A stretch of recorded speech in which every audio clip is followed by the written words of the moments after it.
If you travel and take a carry-on with you, you definitely need those. This little pouch here stores 7 more bags inside of it. It's nice and compact and easy to store when you don't need it. But besides showing you how they look, I also will show you how to pack them correctly in your carry-on bag. You don't want to miss this, so just stay with me for a second.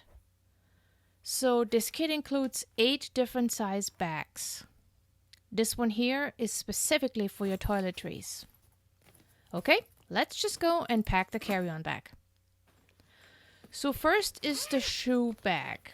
I have 3 pairs of shoes in here. The sneakers, flip-flops, and some loafers.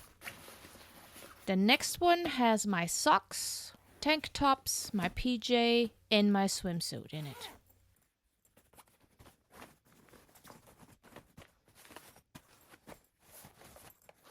The big one here also has my toiletry bag in it. And 3 t-shirts, 3 shorts, 2 jeans, and 1 Hawaiian shirt.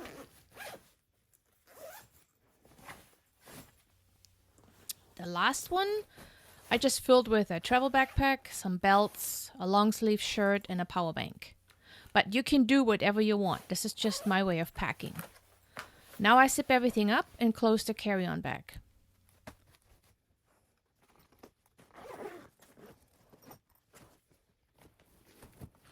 If you travel often, then this is definitely something I would recommend getting. It will make your life so much easier.